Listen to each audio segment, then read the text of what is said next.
Hello, listeners and readers of AwardsWatch.com. This is the Awards Watch Podcast, episode 251. I'm your executive editor, Ryan McQuade, and joining me today is Karen Peterson. Hello. And Cody Dericks. Hello. Everybody's at TIFF, and everybody's talking about all these movies right now. And everybody's coming back from Venice, and I'm still trying to recover from Telluride. So we're not going to talk about any of that, because that would be probably the thing you do on Awards Watch Podcast. We're going to talk about Beetlejuice this week. I would just like to say I have gone to 0 festivals. Well, I'm sorry. I mean, the FOMO is real. But you've been able to at least get consistent sleep, I would hope, Karen. I'm a middle-aged woman. Of course I haven't. Cody, how's your sleep schedule going? It's fine. I'm doing great. Took me a whole week to recover. But we're back here.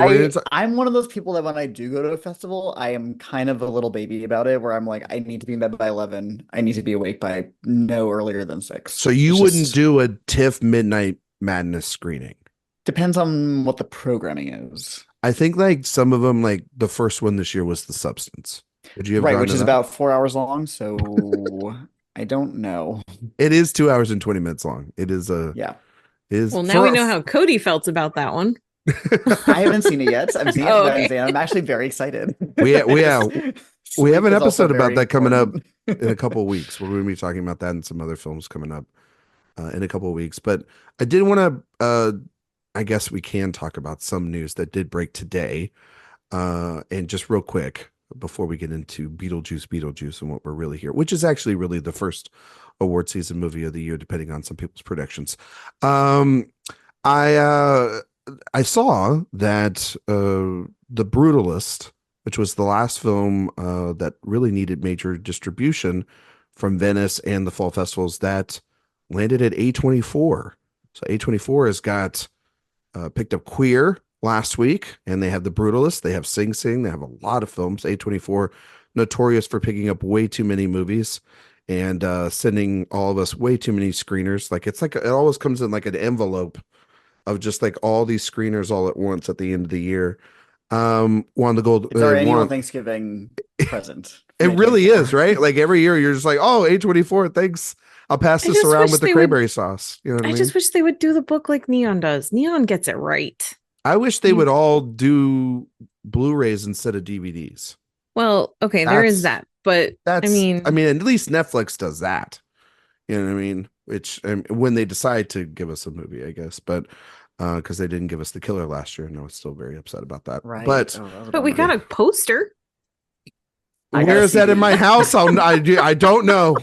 Yeah, we got that wonderful poster instead of physical media for a David Fincher movie. We got a CD of the soundtrack that is physical media. I can play that totally in my car. You know what I mean? CD players haven't become obsolete in automobiles, My car's a 2020 and it has a CD player in it. Mine's a 2020. I don't have a car. Oh, you don't have a car? Okay. Yeah, you don't need one in Chicago. Mine's a 2022 and it does not have a CD player. So I like a CD player. I had to figure out with my dad because he wanted one, and tried to find a CD. This is nothing. Nobody wants to hear this, but I had to find Brutalist. Yeah, so The Brutalist. Guys, that's a pretty big deal, right? I mean, it's garnered a lot of attention. I know that the screenings already at TIFF were they had to turn away a ton of critics. Do you guys think that this might be now their big award season player going forward? Seems like it. I mean, yeah, 3.5 hour post-war movie that sounds like it's got Oscars written all over it. It does. And Brady Corbett, the director, just won the best director over at Venice. Best actress went to Nicole Kidman for Baby Girl, which that's great. And best film went to Pedro Almodovar's The Room Next Door, which is Sony Pictures Classics. And so I'm very excited about that. All 3 of those movies. But yeah, it seems like A24's got a lot of movies. They got Baby Girl, they've got The Brutalist, they got Sing Sing, they've got Queer, they've got the dozen other things that they released throughout the year. I mean, Cody, how do you see it? I have a feeling that Sing Sing and Brutalist are going to be their 2 biggest ones, obviously. Hmm. And then I think Baby Girl and Queer are going to be kind of just piecemeal, or we'll see what categories we can get them into. I Hmm. feel like Queer is actor or adapted screenplay. That's it. Yeah, but they So I have think the three other actor two, plays now. sure, but I think that's the best they can do with that movie. So that's probably Yeah. what they'll be pushing for in hopes of multiple nominations, which has happened. Yeah. I do think though that it does hurt a movie like Queer, which seems like less this one feels more epic in scope and it has a lot of the critical acclaim from the festival so far, The Brutalist. And then Sing Sing has like the broader appeal, right? And Queer has, like you said, maybe just a screenplay and just an actor prize.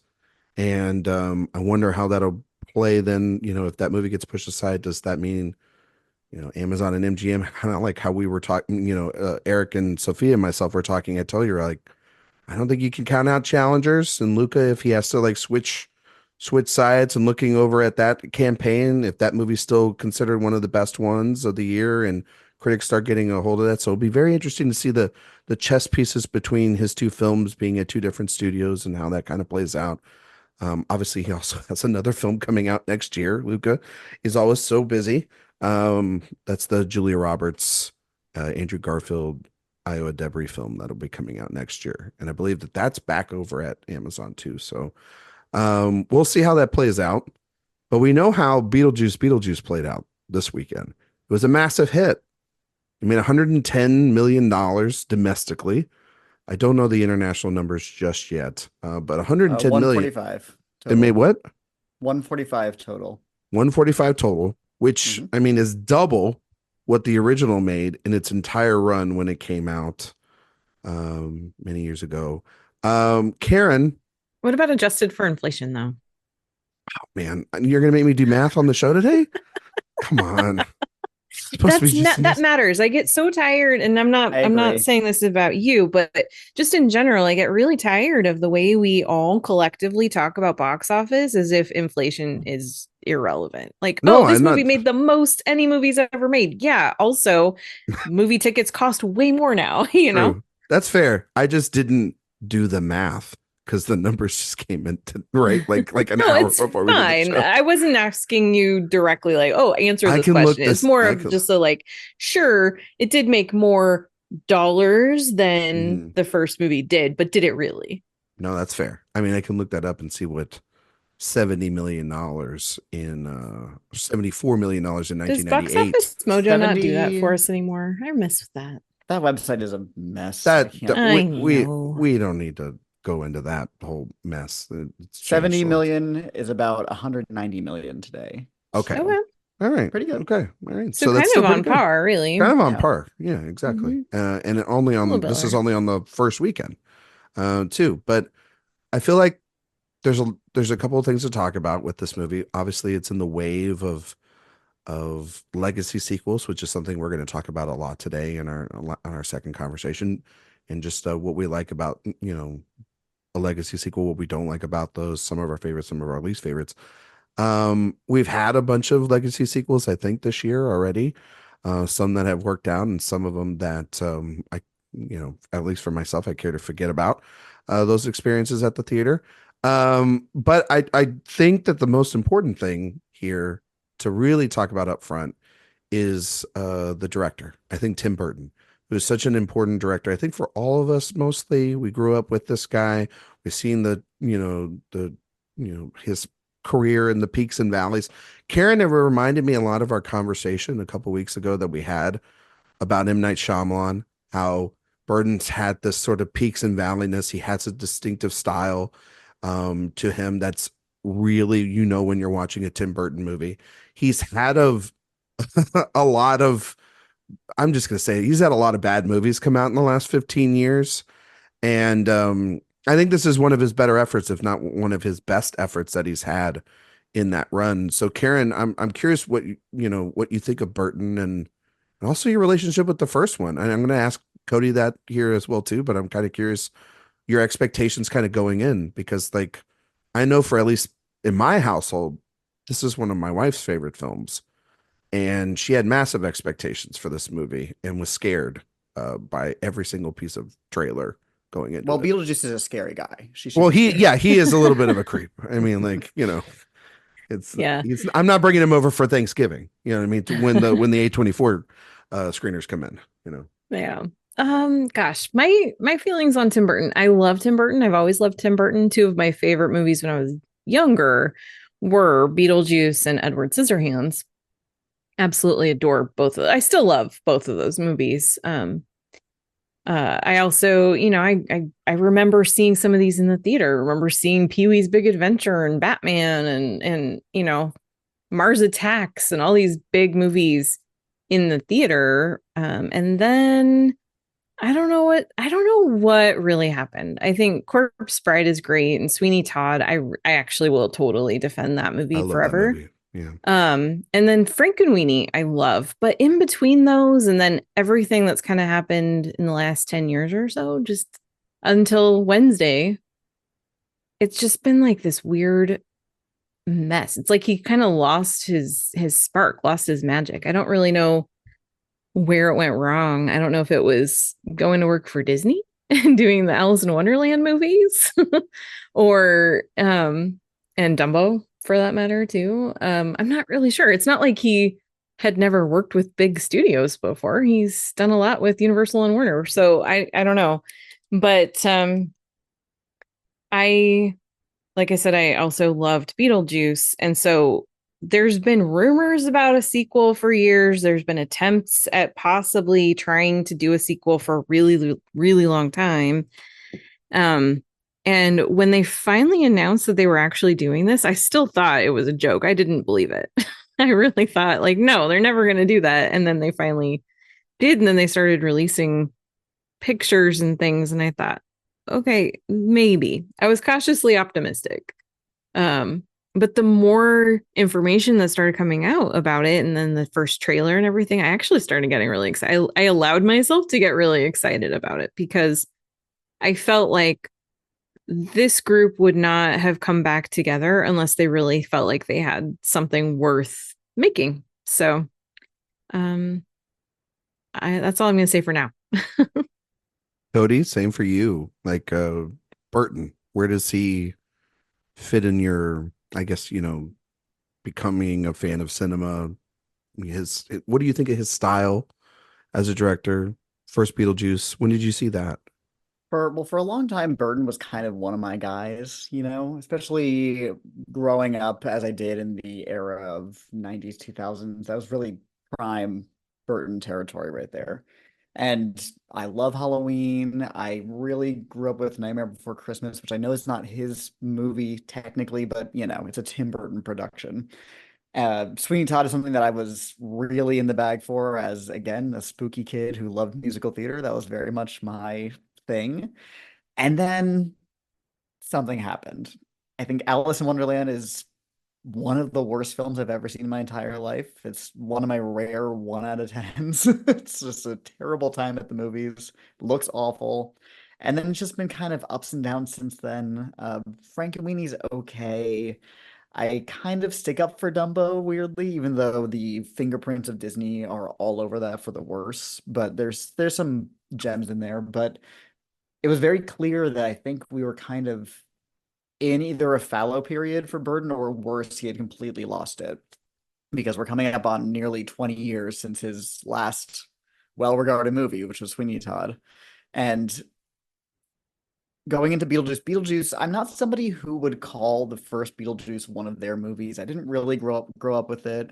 I've probably only seen it 2 times in my entire life, so it's not one of my things. So I had no preciousness about the movie going into it or any sort of really huge standards or expectations. And I gotta say, I had a pretty good time. I think this is his best return to form in, like I said, at least 15, maybe even longer years. And I hope we can hold on to this. I still do think with this movie, he's kind of truncuating. That's not how you pronounce that word. He's kind of sacrificing his style a little bit for whether it's the studio notes or maybe he's just changing as he's gotten older in terms of what he wants to put on film. But I think my biggest note with this movie is that it doesn't feel like this is a Tim Burton world. like some of his other films, especially in the 90s. This kind of feels like the world with Tim Burton characters in it, which Pee-wee's Big Adventure is similar, so it's not like this is something he hasn't explored before. But I kind of miss, like in the first Beetlejuice, sure, you had the normalcy of the Maitlands who very quickly turn into ghosts, so there's not even that normalcy to cling to the whole time. And then everybody else in that movie is a caricature. And I kind of miss that. But that being said, I still had a very fun time with this movie. I think it's funny. I think the cast is pretty great, and it was really nice seeing some of those actors back up on the big screen again for the first time in a while. Yeah, I mean, for myself, I think Burton is like he's one of those event filmmakers. Like when Karen and I talked about Shyamalan, like when we were growing up, at least when I was growing up, it was like it's a movie from Tim Burton, and they looked like nobody else's films. You know what I mean? He had created a style of his own. And I mean, like, yeah, I remember, you know, Sleepy Hollow, and I remember Big Fish. I remember His Charlie and the Chocolate Factory, which is not a good movie.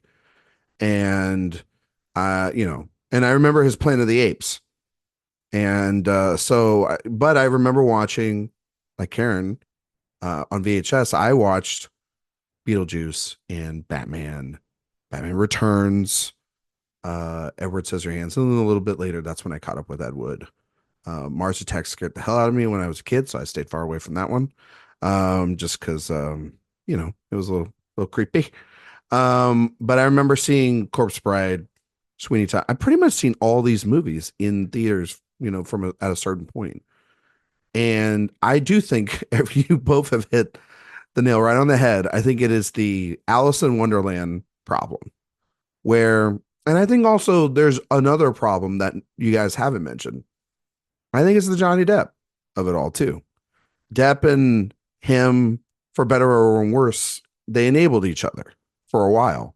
And sometimes that worked and sometimes that didn't, and I think the 1-2 punch of Alice in Wonderland and Dark Shadows is the hey Tim, like we should make this would be fun. And then they start doing it, and then these movies are really bad, and they don't have a sense of direction, and they also don't feel like this director at all anymore. Then yeah, Frankie Weenie happens, but that's again like what you're saying, Cody, with like this movie. It's a callback to something familiar within Burton's filmography, and it's kind of a safe zone. You feel him in there, but it's not nearly as creative or new or inventive as the first time you saw that property in a short form. In the case for Beetlejuice, we'll talk about that in a minute. And then like Big Eyes, which is like trying to go back to Big Fish and that kind of style, but it's very stripped down. Also, really bad Christoph Waltz performance in that movie.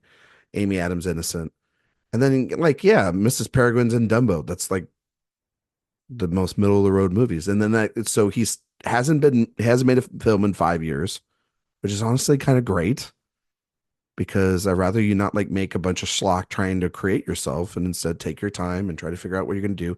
He had Wednesday, like Karen said, which was very successful and very much like also a property that feels perfect for him to kind of, get the creative juices flowing again.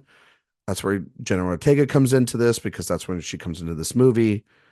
And I think the whole last 10 years of us reclaiming Michael Keaton as one of the great character actors, of our time, and getting to see him get, these great opportunities.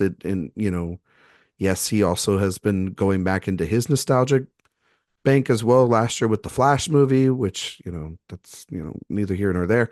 This is the performance in Beetlejuice that he'll be, I think, known for, probably also with Batman. And so I had good expectations I wanted a fine movie, something entertaining. It didn't have to push the imagination boundaries that Burton has done in the past. He needs to just make a good movie first, right? Before he can go and do that again. I think, it's a little bit like Shyamalan with The Visit. Like, you got to make a good movie first before you can make, what if people age quickly on a beach? You know what I mean? Or what if somebody gets trapped in an arena for a concert? Let's not hold on now. No. You can't claim two good movies as examples of poor filmmaking. No, I'm no, just no, gonna leave no, it at that. no, no, no. I'm saying like you have to. I'm saying for Burton, he needed to make this movie before he can start, I think, really beginning the cachet to build up something more original. Maybe he'll be able to do that in future films to come. But this Sorry, is you like, activated my Shyamalan defense. It's like NATO. It kicks I in. love that man, but I'm saying it's that like he couldn't, nobody was going to give him the money. Hell, nobody even gave him the money to make The Visit. You know what I mean? So he had to strip it back down and do something I would say that's not as safe as the films that have come out since or as stripped down because it's obviously his films become bigger and bigger. But he had to go back to basics. And I think that that's what Beetlejuice is. I think that it's going back to some basics. It's going back to familiar characters. It's relying a lot on these actors and especially like Keaton, who I think is fantastic in this movie. And really just, we forget because the movie's named after him. He's only in the first film 17 minutes of that hour 45 runtime, and he makes the best out of it. And you just remember it. Here, once again, every moment he's in it, you're just like, my God, Michael Keaton's like the greatest actor on the planet. And then you throw in like Willem Dafoe, and I think the presence of Jenna Ortega and Winona Ryder and their chemistry in the film I think is really great. Catherine O'Hara is fantastic as always, and I think her resurgence with like Schitt's Creek and those things over the last couple of years has been really great. To then be able to get this project off the ground, because I don't know if you could get $100 million at this point with Tim Burton's cachet, because his movies haven't made billions of dollars since that Alice in Wonderland movie. Um, I think it's a really fun movie, and beyond Keaton, another character actor that's in this movie that I think is absolutely fantastic. And every time he's in a movie now, it's the Willem Dafoe show. Willem Dafoe is incredible in this thing. And I do think though that like he's trying to pack a lot in, like you're saying, Cody. He's trying to pack a lot in terms of there's multiple villains and there's this big family connection. And you still got to remember it's a Beetlejuice movie at the end of it. And he's still really the bad guy. And there's a lot of gags and there's a lot of humor. And some of it hits and some of it misses. But overall, it's just a fun time. And I mean, maybe I've spoken too long. Karen, I don't know what you've thought of the film, and if you agree with Cody and myself that it's a fun time. I had such a fun time with this. Before I got to see it, some of my friends had already seen it and they were reacting to it and they're like, "Oh no, this movie's not good." And that was where I started to get a little worried. And then I went into it and I was like, do people just not enjoy fun? Is that what's going on here? Yes. Yes. Yes. Because that's the thing. This isn't perfect. There are some rough edges. I do think that the characters, all of the characters, get a little bit shortchanged. The actors are all great, but I do think that relationships and motivations and the actual plot could all use a little bit more development. All of it could. But I had so much fun revisiting this world, catching up with where Lydia Dietz would be as an adult as an adult and a single mom, getting to see the relationship between Lydia and Delia and how that grew and how their experiences together in that house and everything that would have presumably come after really did. They're never going to be, best friends. And Delia is not her mom. Delia is her stepmom, but they were able to at least get along to the point where they are in communication now. They're closer. And so getting to see that and getting to kind of revisit that and know that they didn't stay antagonists forever, I think was really sweet. And getting to see, because I think a lot of people I've seen, a lot of my friends certainly have experienced this as they have kids now that are teenagers, getting to see that being kind of in the middle, like the relationship you have with your parents and then the relationship you have with your kids, and then seeing your kids do the same shit to you that you did to your parents and having to, having to be like, oh, okay, well, I guess I kind of deserve this. And so getting to see Lydia in that position, it was really fun. And I thought Ryder did a great job with it. I also really liked the way that they found to include Charles without including Jeffrey Jones. That was so well done. Because you can't have Jeffrey Jones in your movie. He's trash and he needs to never be on a movie set ever again. And I have a question about that. And Yeah. I don't know what you guys think about that, but when I was watching the movie, I was like, and I think that this is a problem with a lot of these movies that are built off of, former characters or people pass away or something. And it's trying to tap into the nostalgia. Remember this face, and this face. Is there like a problem that studios have, or is there some algorithm where replacing an actor is such a bad thing? Like I understand like this is an inventive way to kill off this character, but it also does seem like it's all revolving around, and then you're like, well, you literally have the person's entire this is not a spoiler, but like the way it's in the trailer that he's dead, but he's in the afterworld, the whole body's there except the head, which is the most recognizable thing of somebody's entire body is what their face looks like. And it just seems like it's poking at and having fun at like that weirdly. And like, like we got rid of him, you can't see him, but the character's still here. It felt a little weird. Like I was just replace the character. Like, I don't think that that's a problem.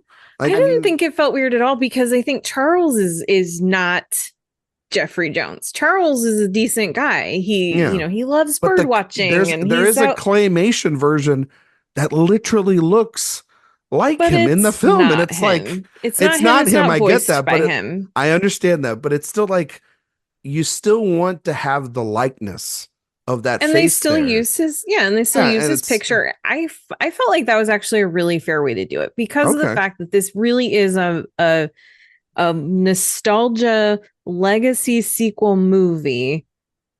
I do think that sometimes, just replace the person if you really need them to be there. But I feel like in a way they did. Mm-hmm. But Charles is still a face that we know. And there's a lot of people watching this that don't actually know what happened and don't know why he's not going to be in this movie.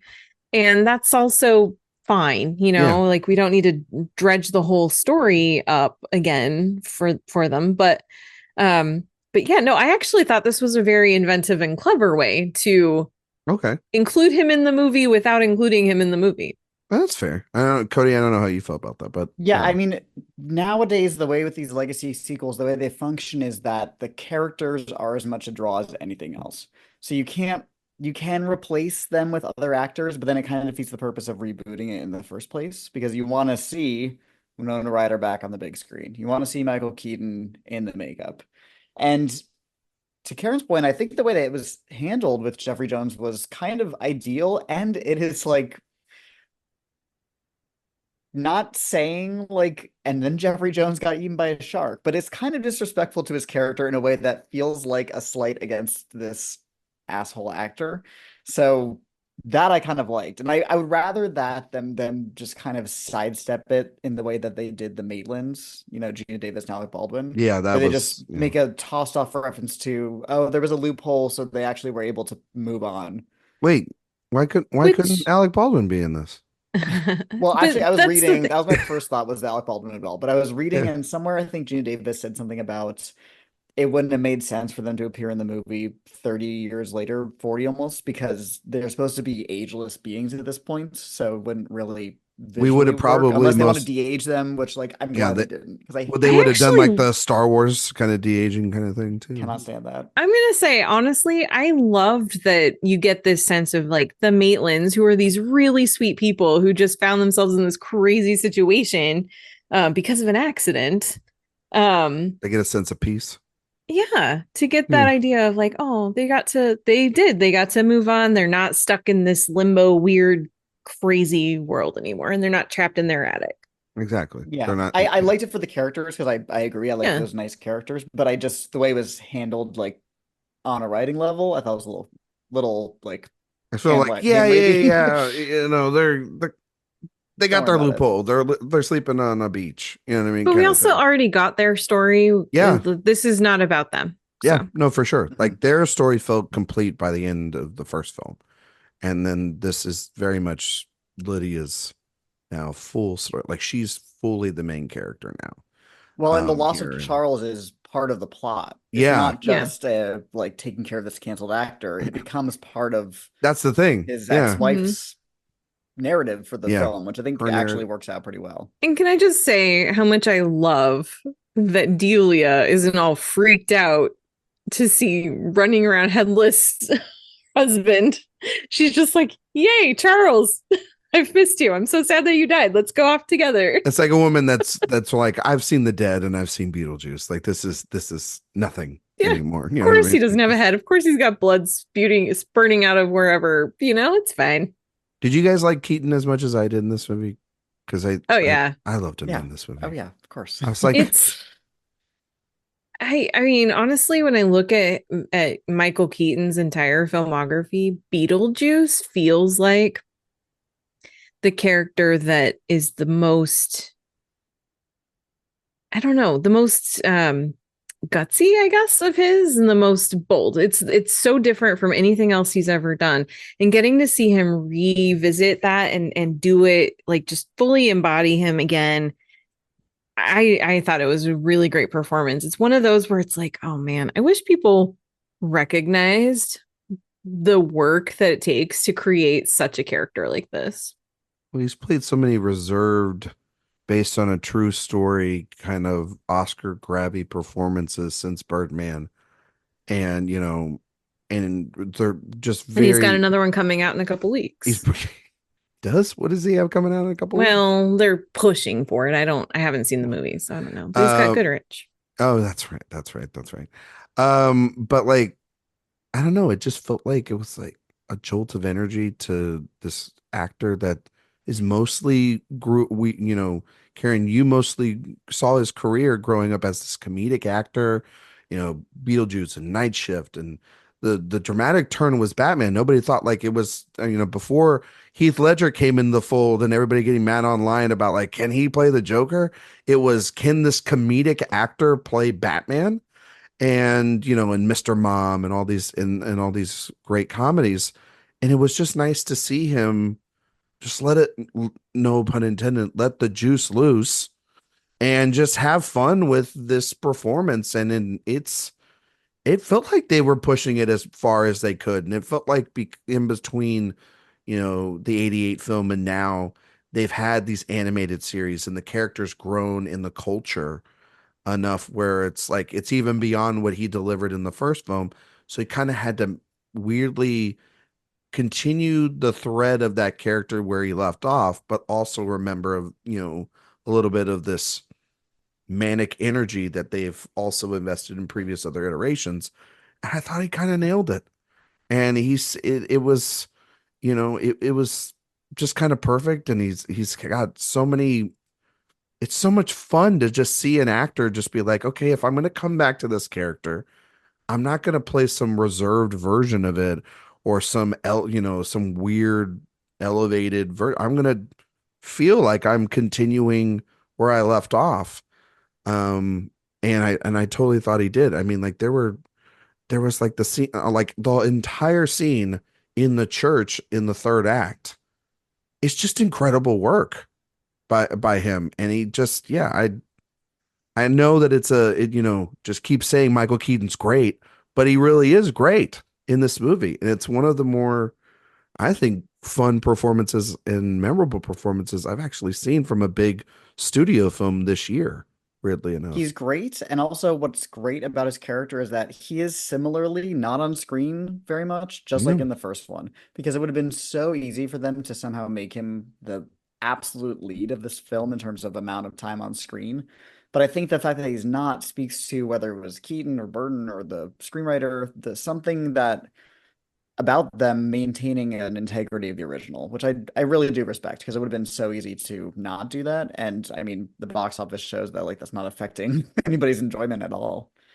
No, I think we're like also weirdly in like just this really great run of people want horror movies.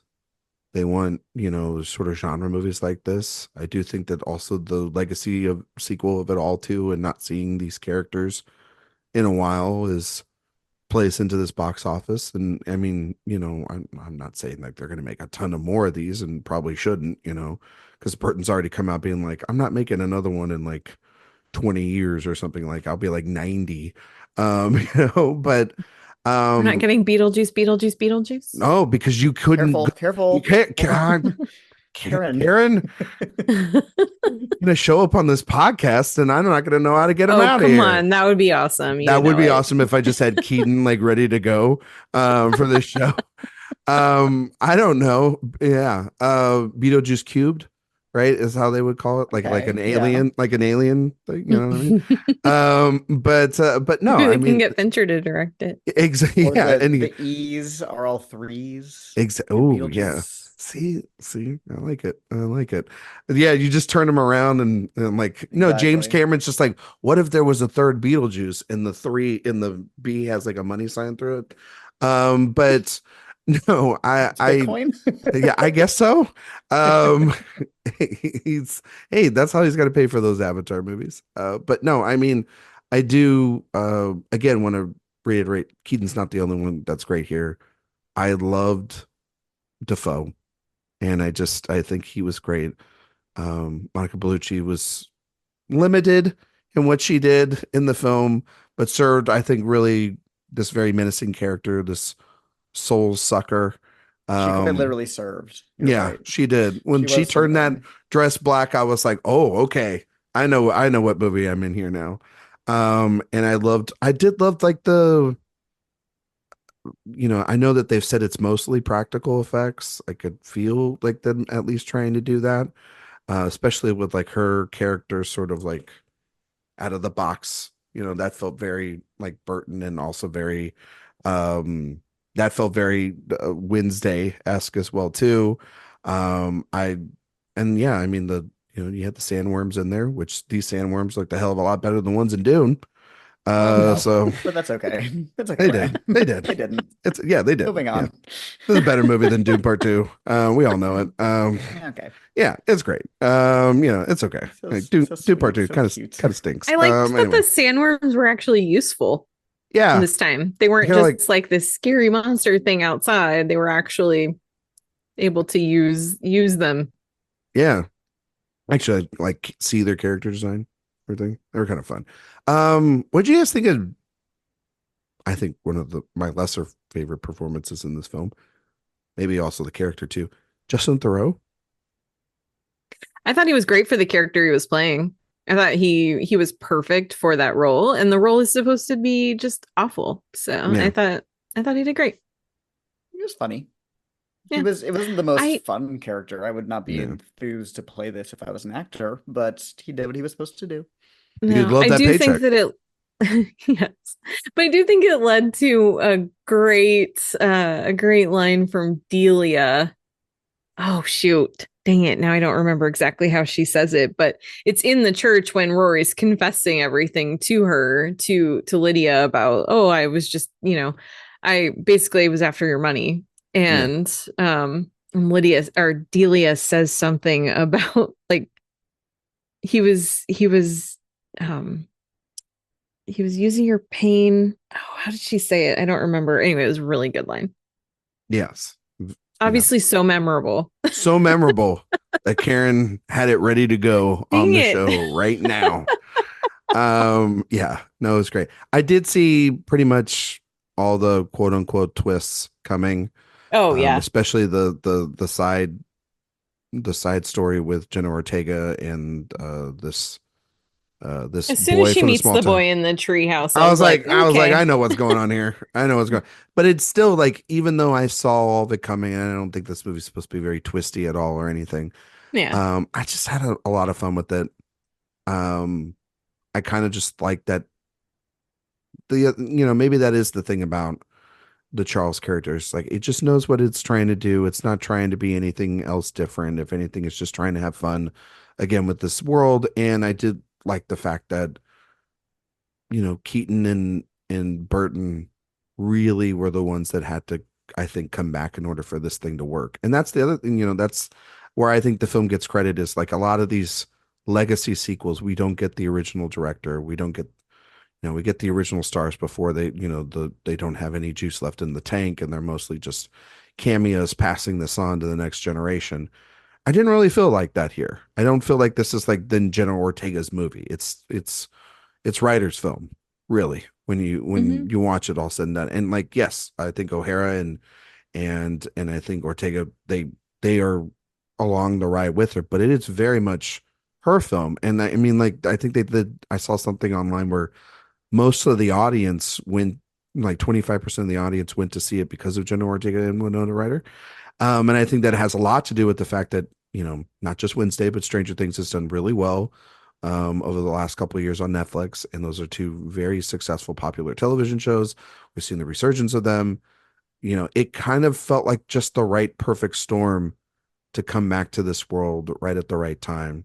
I'm glad that the film was not bad. Because like we've seen this, I mean, we're going to talk about it here in a sec. Just we've seen some of these movies that come out and I don't know, they don't have as much fun, or they don't have the energy, or at least some moments, like memorable moments where they're creative, or they have there are a lot of things going on in this movie, maybe too much at times. But at least it lands successfully, I think, most of its parts, if that makes sense. It feels throwbacky and audience friendly in a way that doesn't feel as cash grabby, at least Forced. shamelessly, as some of these Yeah. legacy sequels. Yeah. To your point, the practical effects, the original cast, I will say, and this is not the movie's fault, but I do always get a little bummed out seeing practical effects in movies like this, and kind of just in the back of my head knowing that the only way we can really get studios to do this nowadays is as like a reference to an older movie. Yeah. Like the new Star Wars movies having puppets, not because they would have Not done 'cause- that organically, Yeah. because it's a reference to the 80s. And that's Yeah. just like, it's not the movie's fault, but it just kind of makes me a little sad. Yeah. But there's enough creatives out there, especially people our age and a little older, who grew up with that kind of stuff, who are making movies now, who clearly want to embrace that practicality. So there is hope on the horizon, I guess. That's true. And I will also just add that I think this comes back to what I was saying before, too. I think part of the reason this movie isn't, I know some people feel like it is, but I feel like the reason that this isn't a disaster, why it's not just completely an Easter egg movie that is only referenced, it feels like it actually has something to say. And I think that's because they didn't make this movie until they were really ready to.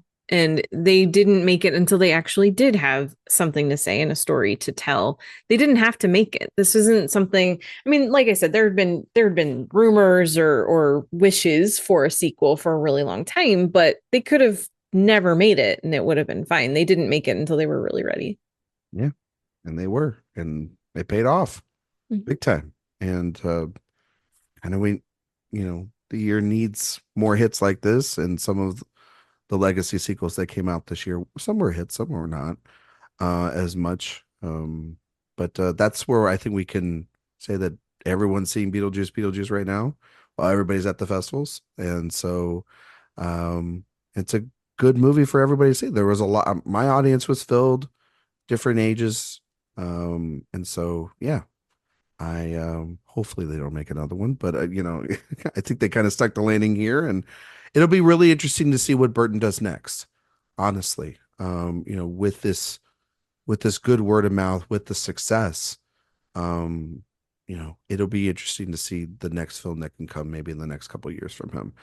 All right, legacy sequel. I will say on that note, as much as I absolutely love the show Wednesday, I really hope that his next film is not a movie version of that. Oh, you hope he doesn't do like what Disney's doing with like Mandalorian, where it's like we're just gonna make a movie version of that.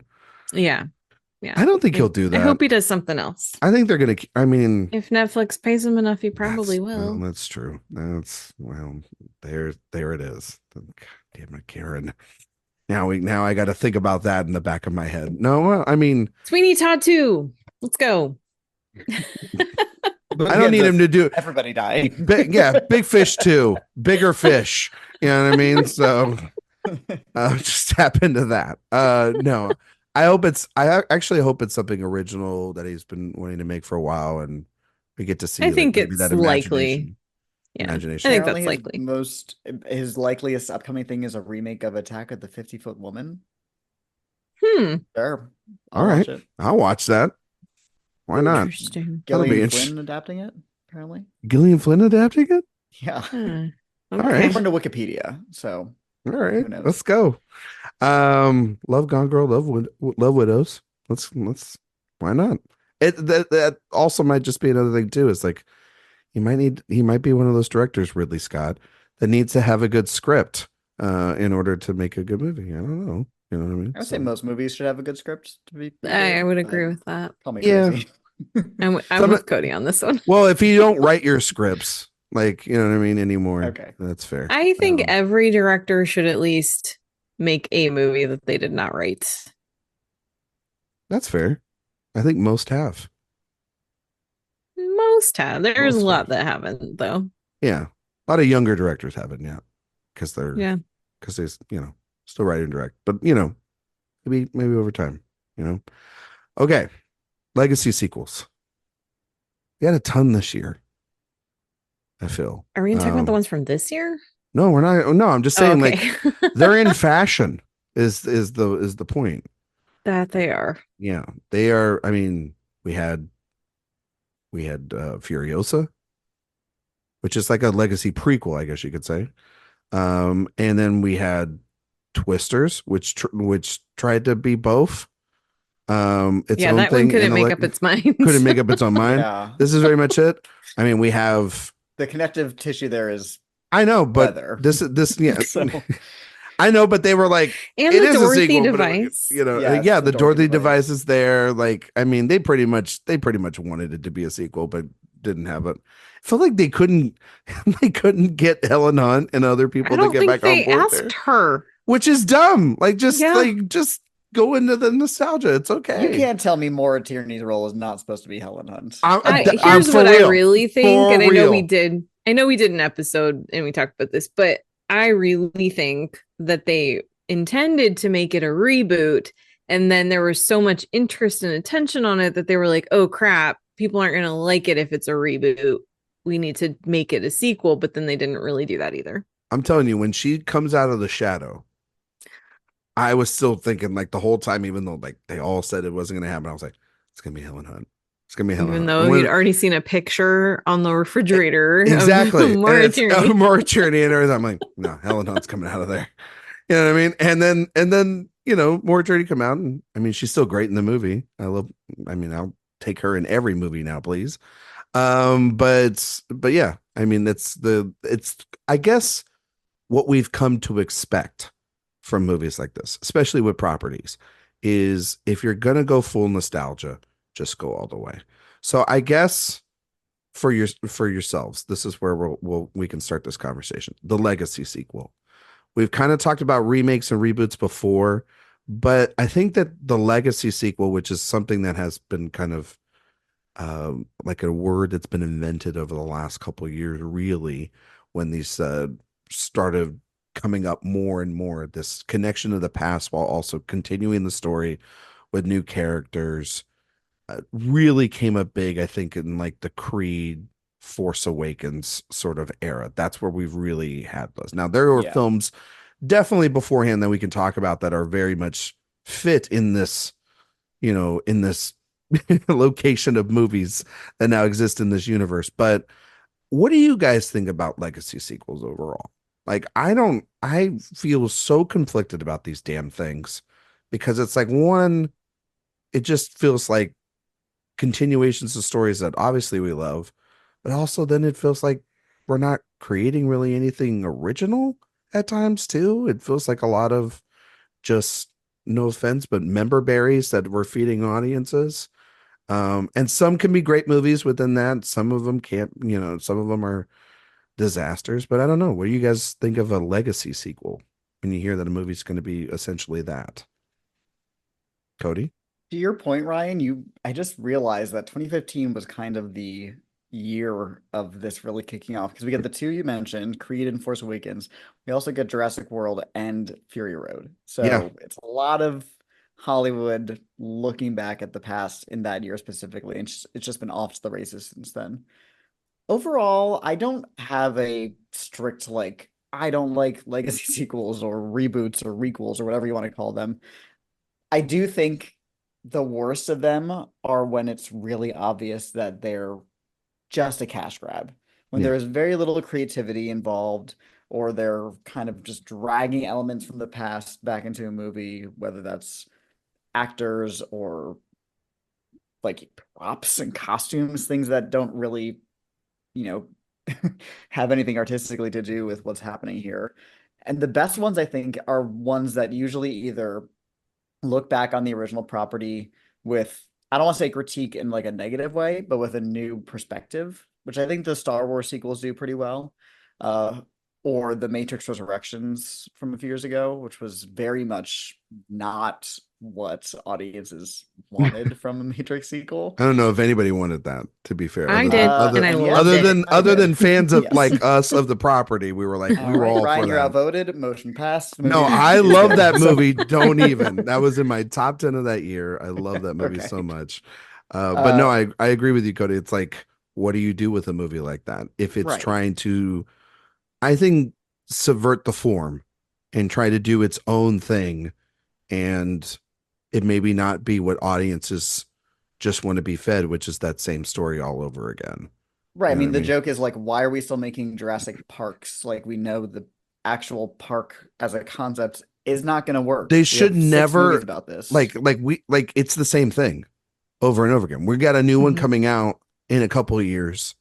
The whole one with Mahershala Ali and Scarlett Johansson and Jonathan Bailey. Jonathan Bailey. Everybody's gonna go see it, and I'm gonna sit there going like, did nobody learn after the first go round? Like, like, or even Yeah. when they went to San Francisco and the gymnastics and all that other stuff was happening in the sequel, like, did nobody learn anything? It also, it's like, does this, it feels like a cash grab at that point, like you're kind of saying, Cody. Like, it doesn't Yeah. feel like it's actually wanting to say anything interesting rather than just being a cash grab. Karen, your thoughts on Yeah. Legacy sequel? I actually wrote a piece when Jurassic World came out about how the fact that it made $1 billion was actually terrible news for film because Yeah. that was going to be the way of the future. And audiences are just going to accept okay as good enough for movies. And that's exactly what we've seen. Although, I mean, if you look over the whole 100-year plus history of film, the obituary for the industry has been written many, many times. It's going to continue to survive, and there will be, I think, another, another reckoning or something. And I think there will be less of these legacy sequels over. It's going to take some time still, but I think over the next few years we'll see that start to drop off as the studios reconsolidate, realign, realize that they're spending way too much money making movies and they need to peel that back. So I think we'll start to see a shift away from them again. But I do think in general, when I look at especially some of the legacy sequels that have come out in the last few years, even the ones that haven't been that good, I like them and I like the ideas typically better than just a straight sequel 2 years after a movie that's clearly just done because, hey, that made a lot of money. Let's do it again. When they actually take their time, even if the result isn't the best, I at least appreciate that they tried to take some time to do something different with it. But that being said, I also think there are some that have been really excellent that have come out in recent years too, and it's almost like I do wish that we would focus more on originality and new stories, because as much as people like to pretend there's nothing new, I know so many writers that have amazing stories that they're trying to get somebody to make and they can't get their films made. And I would love to see more effort being put into those, but also I think that there's something fun about revisiting characters that we know and love and places that we got to go to once many years ago and getting to go back there again. So I think, yeah. I gotta tell you though, there's one specific genre of film that does not age well inside a legacy sequel, and that's a comedy. I started looking this up, And I don't think that there's a single comedy that I would say the Legacy sequel, it either matched or exceeded or came close to the original. And I think it's because it's trying to build so much of that feeling back. Because comedies are so one that can be one of those sequels. Like I was thinking a lot of like Anchorman 2, which is a movie that I remember seeing in the theaters. And if you watch those films back to back, which I wouldn't recommend, just watch the first one. But if you did that exercise, like, sure, there's a couple of jokes that kind of work in the sequel, but it feels like it's trying too hard. I was thinking of the Coming to America sequel and the new the new Beverly Hills Cop film that came out this year. And I was just thinking about like, man, these movies are trying so hard to get you to remember the fun time that you had that it forgets, one, to be funny, two, to be interesting, and three, to do anything remotely entertaining within the runtime that it's trying to do. It almost feels like it's just like like a PowerPoint to remember you. Like it feels like, when you go to a timeshare and they're trying to be like, remember this fun time at the beach that you had two years ago? You can get that again at the end of this presentation. And it's like, no, I have a video of us on the beach. I can just watch that and remember that over and over again. And it's like, it just doesn't make, those movies don't work. I think also I disagree with you on Beverly Hills Cop. I think that the new one actually did work pretty well, especially when you compare it to Beverly Hills Cop 3. I mean, that's think fair. Yeah. I mean, but is it as good as the very first film? No, but I don't think anything really could be. And I think that there's a few reasons for that. But I think that that's another example of one where they actually took their time. They really thought about who these characters would be 20 plus 30 years later. And did something interesting with it. That's fair. I will defend Beverly Hills. That worked for you. I just remember being like, when Dolomite Is My Name came out, movie I really loved. And the same Eddie Murphy robbed. And everybody went to move on to work on Coming to America too. And I was like, oh, well, that kind of gives me a little bit of a hope.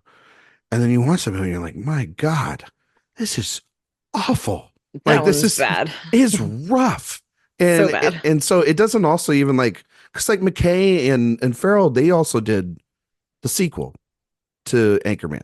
And that doesn't mean that it's going to work out either. There's something about, I think, though, for the most part, Karen, just like lightning in a bottle with comedies.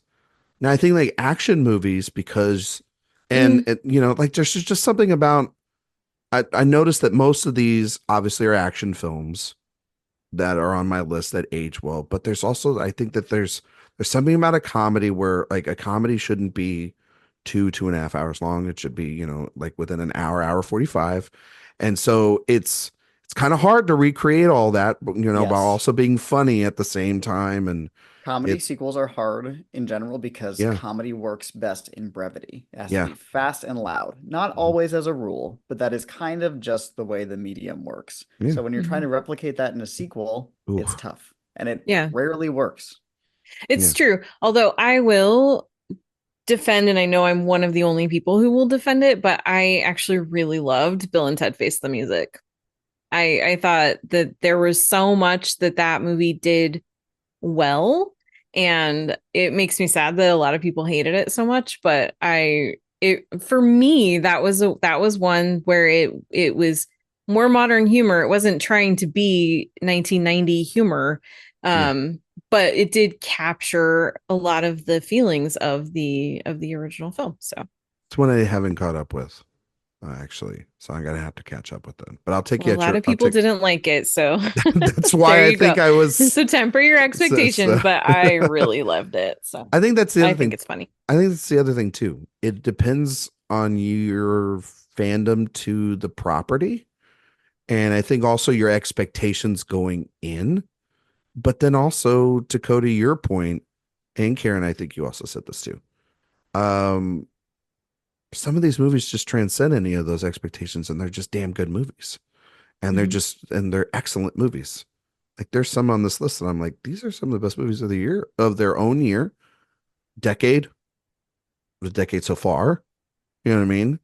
And Mhm. so and just also just great theater going experiences on their own. Because like Cody, we were talking about that 2015 year. Some would argue the best film of that year, like myself and many others, is a legacy sequel inside that year. We all remember where we were the night we saw The Force Awakens. Like, because it was like, holy crap, we get this thing back and it's going to move forward instead of being backwards. And it was a, no pun intended, a new hope in that franchise after the prequels.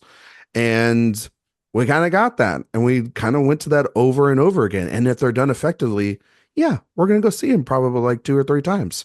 And we're going to buy all the concessions and we're going to dress, and some people will dress up. So there is pros and cons to it. Do I like them usually over just like maybe a new blockbuster or, you know, like a blockbuster made by an auteur filmmaker? Like, like I will not take a legacy sequel over a Jordan Peele film or a Christopher Nolan film or a Greta Gerwig film. You know what I mean? Like I would much prefer to see, if you're going to dabble into existing properties, have these new original bold takes. Because then to your point, Karen, we can then build legacy sequels maybe down the road. You know what I mean? But if we don't have any of our own IP, how the hell are we ever going to create legacy sequels or even the idea in a boardroom for something like that? Like, you know what I mean? So, um, I do think that at a certain point, it's like, how much more into this well can we keep going?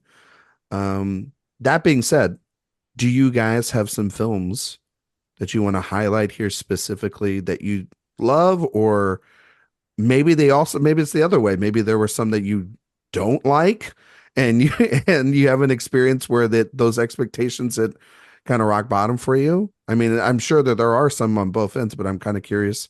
Let's do the positive ones first. How about that? We try to stay positive here first. Karen, do you have a legacy sequel that you do love?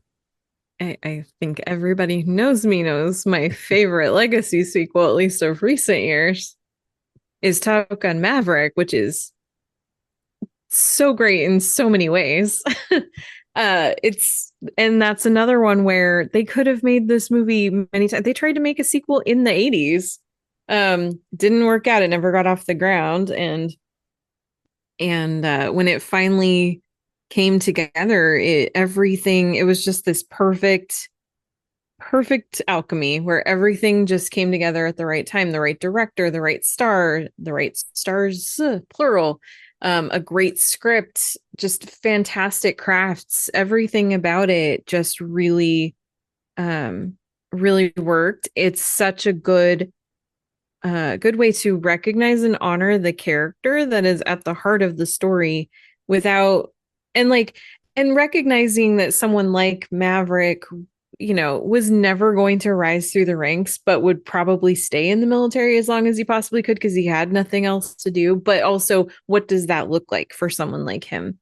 And I think they did it beautifully. It's really good performances. It's just and it's like amazing sequences, action sequences. The flying is incredible. Just everything that goes into this movie is just it's so magical. It's really honestly when I think about legacy sequels, this to me is what every movie should be aspiring to be. Cody, Maverick fan? I loved it. And I was not somebody who grew up with the original. It wasn't one of my movies, but I think what makes Top Gun Maverick so successful is the efficiency of storytelling. I think that adapted screenplay nomination that was much mocked is well earned. Mhm. Everything it does in terms of setup and payoff is like, yes, textbook elementary screenplay writing, but done as well as possible. And I also think what makes this a good legacy sequel is that it kind of, without being heavy-handed about it, feels like a send-off to this type of movie. Not to say that we're not going to ever return to this type of movie making or screenwriting or practical effects or the way the movie looks or anything like that, but it really did feel like an entire package to say, don't we miss this type of filmmaking? And this is a bit of a goodbye to that. Um, and it just works. It is so entertaining. And, the original, it's funny that the reboot, remake, sequel, whatever you want to call it, became the like critical award success it did, because the original, yes, it won an Oscar for song, sure, but it was pretty popcorny junk. This is like kind of the original read on it, and maybe now it's been elevated a bit because of the sequel, but it just totally works. It's a good movie. It was, I I mean, also, oh yeah, go sorry, for I it. just want to jump in really quickly, Ryan. This is to go back to the point you made or the question you asked when we were talking about Beetlejuice, as far as recasting legacy characters.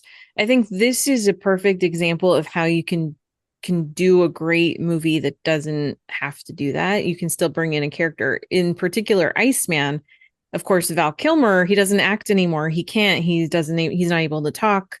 And they could have very easily either erased that character and not had him included in the movie, or they could have recast him with someone else. It would have been a disaster if they had tried to recast anybody but Val Kilmer in that role.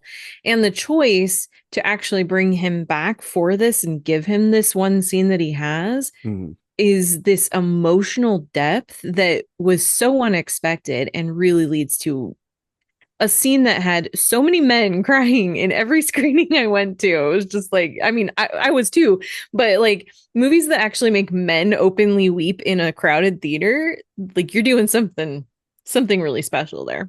Yeah, I mean, obviously, I think they're two different circumstances, in terms of the two people we're talking about. But I do agree Yes, of with you course. overall in the sentiment of that. Yeah, I think Maverick rules. I remember taking my dad to the press screening, and he was like, "I don't think a movie's gonna get much better than that this year." And so it's like, getting to see that in the IMAX. Cody, to your point, yeah, it did feel like the kind of movies like that don't get made anymore, because the guy that makes them, that made the original, is no longer with us, and Tony Scott. It was very much an ode to him. That's why, and I feel like, a lot of, and then I know I took my cheap shots at Kaczynski that year, because it's like, well, yes, his direction's good, but this is a team. That movie was a team effort, from Bruckheimer to Cruise to McQuarrie to Kaczynski to everybody involved. The gorgeous cinematography, the technology, and being able to use that and being elevated from the first film. It felt like, literally they were trying to do their best to create a film that was to continue that story, but also paid homage to a man that was a master behind the camera at creating these emotionally impactful filmmaking experiences for the better part 2.5 decades. And Jay and I talked about Tony Scott for all summer long. It was the summer of Tony. And we had just a blast. But I think by the end of that, I realized that, if he would have been around, I don't know if he would have been the person in the director chair for this film. But he would have definitely still been a part of it for sure. And I do feel like they did make him a part of that. And I think that this is one of those rare legacy sequels where I can say that I think this is better than the original film. And I think that it doesn't discount everything in that original film. I'm not saying that. For me, everything that I want or love about movies is kind of in this thing. And it's nostalgic in the right way, but also it's built on the back of Cruise over the last 15, 20 years becoming this action star, and it's the right time for him to play Maverick. And you've got this young cast of up and coming actors that are getting their shot to work alongside him. Now Glenn Powell is becoming a movie star, and Teller's a movie star, and you have Jennifer Connelly, who's incredible in the film, and you've got Ed Harris coming in for a scene, and John Hamm being a dick, and all these different things back and forth. but it just, yeah, I mean, Karen's right. I cried multiple times. I cry every time I watch this movie. It's a damn good movie. And is it essentially really the first film all over again in terms of the bones of it? Sure. But emotionally speaking, because of the depth of where those characters have been over that time, and those relationships, especially between um, Teller and Cruz's characters in the film, it it hits harder. And damn, if that movie and those action sequences don't look cool as hell, especially in the IMAX, like it's, Karen, you said earlier, it's like, damn, these legacy sequels, they come and they go. But this is literally one that like is like where people are saying, you kind of saved cinema with this one, Tommy. You know what I mean? Like it was a damn good movie and I love it. And damn, now I kind of want to go watch it. There's so many great stories too about just the making of this one and the work that went into it, and yeah, in so many ways this movie really did save cinema or revitalize it or the fact something. that I'm not sure which, but the yeah. fact that we had to wait 2.5 years because of the pandemic, what I mean? Like people saw the trailer in Hall H, and then we had to in 2019, and the movie doesn't release for like, what is it, 4 years or like 3 years? You know what I mean? That's insane. You know I what I was in mean? Hall H for that announcement and that trailer. The only time I've ever been in As a you room should with have Tom been. Cruise. Honestly, as you should have been, Karen. And I was already planning on going before I heard the rumors that he was going to be there. I was not stalking him, but no, but I remember I saw that trailer and I immediately texted a friend and I said, this movie is going to win cinematography. And it didn't, but it got, it got did very close. well. Got really But it was close. just in that trailer I could see how amazing the cinematography was. So Yeah. yeah. It was the movie everybody wanted to see that summer. And Yep.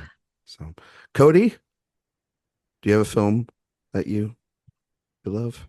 I do. Perhaps unsurprisingly, it's a horror film. My go-to answer for not only my favorite legacy sequel, but whenever somebody talks about recent underrated movies or movies that didn't get their fair shake, I always go back to this one. And it's gotten its due in terms of revitalized and kind of in the 5 years since it came out, people really defending it, myself included. And that's Doctor Sleep, the sequel to The Shining. Hell yeah.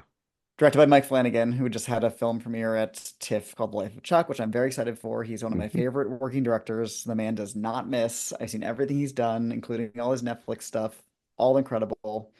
And Doctor Sleep, which is his most recent movie, which is crazy to me, but it is so beholden to the original while not being devoted to it, if that makes sense.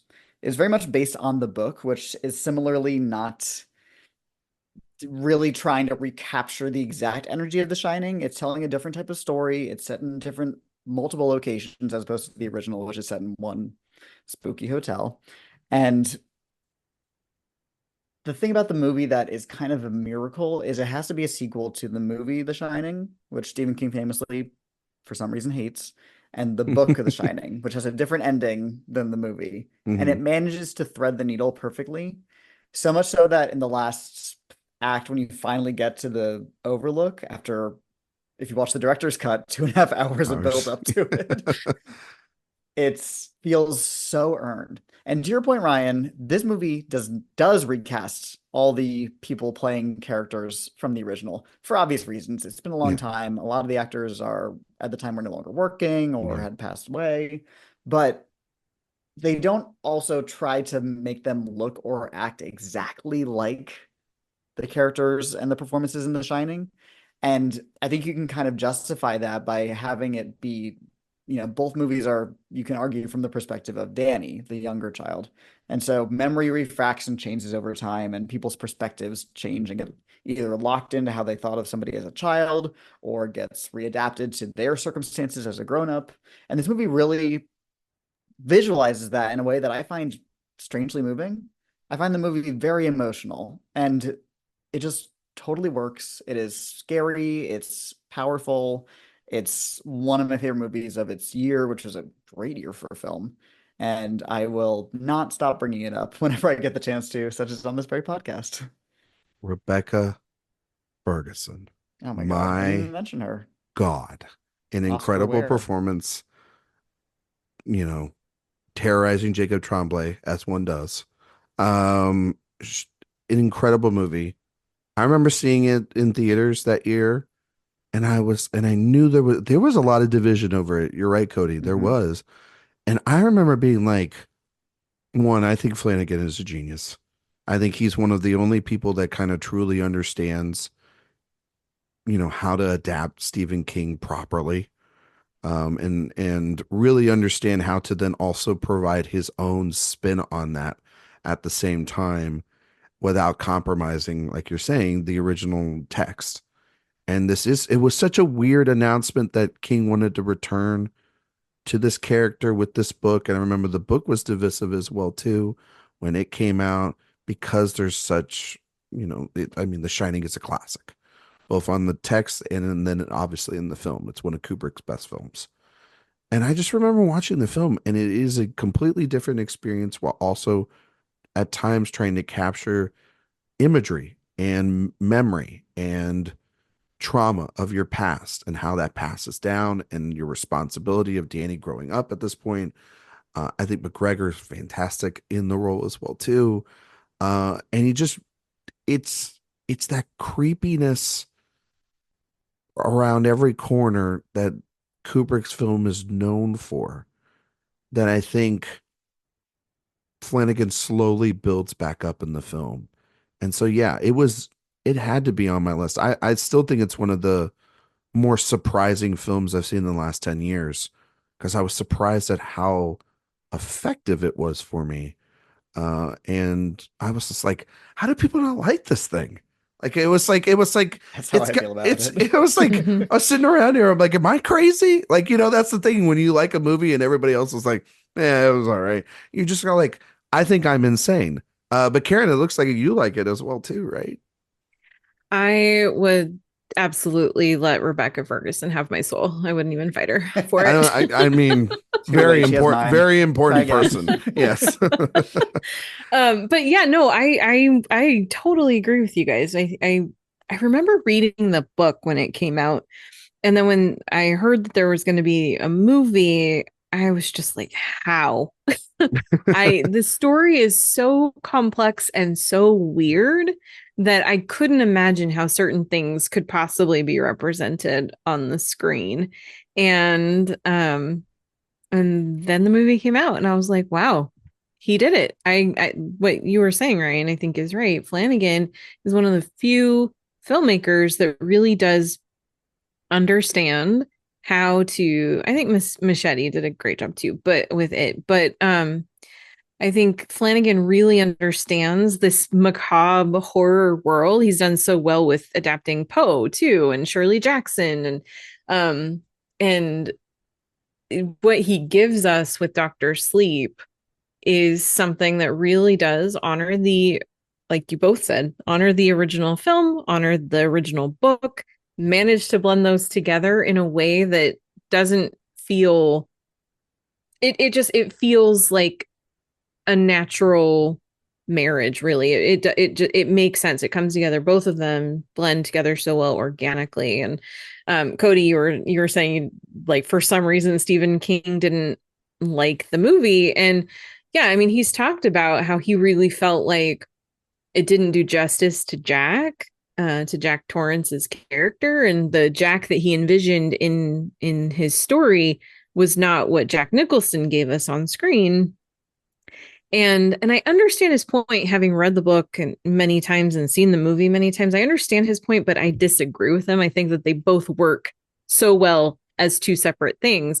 And then Flanagan being able to tie those together, it's something that can really satisfy anybody who's a fan of the book or a fan of the films. And it's also just fun. And I think that those recasts, like I know Henry Thomas got a lot of crap for being the Jack Torrance role, and I think those are huge shoes to fill, Huge. to step into that. And I thought he did a really great job of it. So yeah, it's a fantastic movie.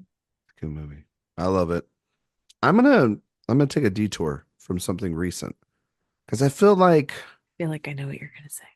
when I was doing my research, I was just like, well, I got to put this on the list because this is like an OG legacy sequel, and not a lot of people talk about it. But there's this little movie directed by this director called Martin Scorsese, and it's got this guy named Paul Newman and Tom Cruise. And I feel like also the thing about Maverick is he already made a Lego sequel, and that is The Color of Money, which is an incredible film. Yeah, baby. It's very underrated in Scorsese's filmography. This sequel many years later. Also, by the way, I did not mention this, and I should have mentioned this at the top. We did only specifically want to keep this within film. Well, I mean, Cody didn't get the assignment, but that's okay. We were trying to keep it within films within 10 years from the original. So no, I thought it was more than 10 years.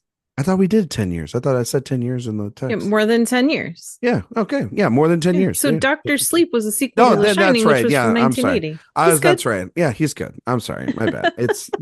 I'm sorry. I threw shade and I shouldn't have. Hell, McQuade. That's a lot going on today. Anyway, anyway, back to the Color of Money, which is the sequel to The Hustler, which is one of the great films of all time. And this, to me, it's obviously it's known as as the film that Paul Newman won his Oscar for, and didn't show up to receive it at this time. But I know of it as this is one of the more important films of the last 40 years in terms of a baton passing. And we rarely get to see those anymore. Kind of feel like Cruise did it a little bit with Maverick, I guess, with Glenn Powell or whoever was going to take the mantle from him. Still waiting for the Cocktail sequel. Exactly. I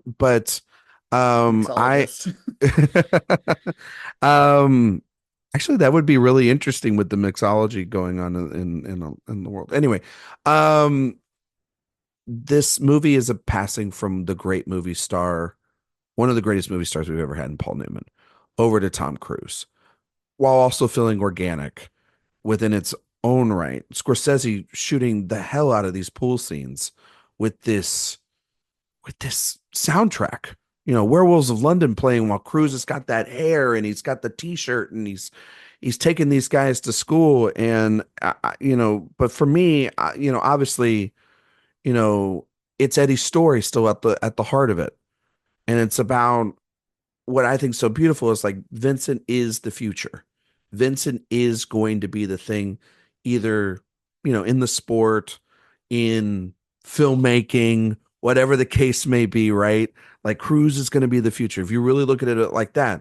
But Newman's like, nah, kid, I can still do this, and I've just got things to show you. But at the end of it, I may, that whole sequence at the end where he's like, I may not beat you at this tournament, but then there's the next one and the next one and the next one. And one day you're going to slip and I'm going to win and I'll be back on top. And that's all I need. And it's just this beautiful end shot. Scorsese obviously has such a reverence for classic cinema, wanted to make this movie, with Newman for such a long time based off of the sequel novel that came out many years later. But it's just a perfect marriage of these two movie stars. And it's built off of like, yes, if you've seen the original, it pays off all the lessons taught in that film of a young guy who's now an older man who has seen a rough life from those moments where he thought he was invincible. And he's trying to pass that on to somebody else that doesn't see that either. But that wisdom has actually come back around, and it's helped him propel him back to where he's supposed to be. And there's just something brilliant about it.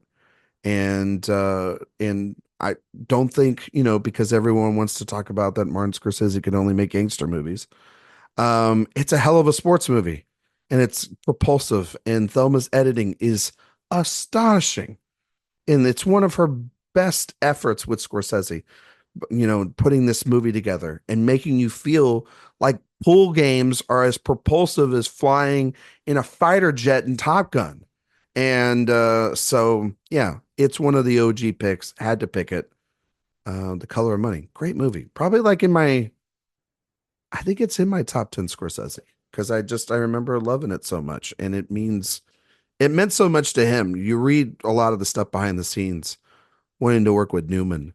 He was, and then getting to work with Cruise, and I've heard these stories over the years about like Cruise asking so much behind the scenes from both of them because he's always learning. This, Karen already knows all this information about how curious Cruise was at this time about filmmaking before he made the transition into being a full-on producer for his projects. And so, yeah, it's a damn good movie, guys. So, no It thoughts? is. I haven't seen it in a long time, Me actually. neither. But one of the things, and it's funny because I actually just recently saw The Hustler again, and I was like, oh, I need to watch The Color of Money. But one of the things that I really appreciate is the fact that yes, Eddie is a very important character in the story, the Paul Newman character, but it is also, and sorry, I'm kind of all over the place on this now, but I feel like you really get some of the um lingering pain that we left him with at the end of The Hustler. That's still there. It's not like, oh, it's all these years later and he's just kind of lived his life. You can still see that's part of who he is, this trauma and pain, but it also it's more to inform the character, but not just about something that holds him down. Like he's lived a life since then, despite what he's experienced. And then he's able to see himself in this hothead that comes along, which is very much what Tom Cruise's career was in the 80s. He was kind of this hothead, and people saw his potential, but nobody really knew what he was going to become. But you get the sense that someone like Paul Newman absolutely did. And Paul Newman had a lot to do with some of the projects he would end up taking over the next few years. So, yeah. Yeah. Karen, do you have another film that you want to talk about? I have another one that was actually my favorite movie the year that it came out. And I know this is another one that a lot of people didn't love. Most people did not love it as much as I did, that's for sure. And that is Mary Poppins Returns. I loved Mary Poppins growing up.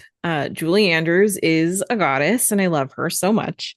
And I was very nervous about them doing a sequel, especially all these years later, having to recast the character. There you go. They recast the title character. The literal Mary Poppins. Yeah.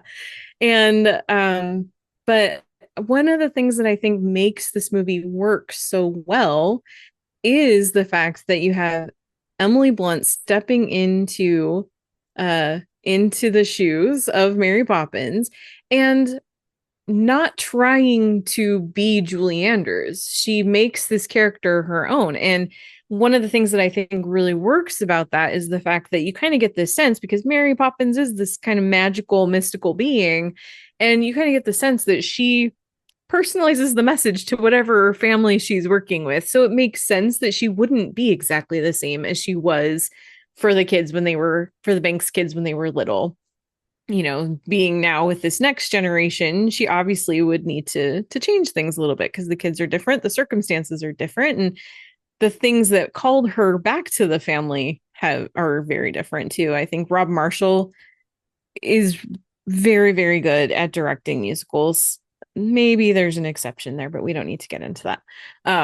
But I love so much about this movie. I love the performances. I think Lin-Manuel Miranda, I could take him or leave him in this role, but I think that he had a great time with it, and it's hard not to enjoy that. I really like the story. I think it's beautiful, and it's just delightful, and it makes me so happy. I remember really liking the movie too. I remember getting really emotional during it, especially the Nowhere to Go But Up sequence. yeah, I felt like, I mean, like Rob Marshall's very hit or miss, um, since Chicago, for me. And but I thought he was actually kind of like the right person to, if they were going to do this material, um, to have make it come to life. And I thought Emily Blunt was great. And this was before Lin-Manuel Miranda got annoying for everyone, I guess.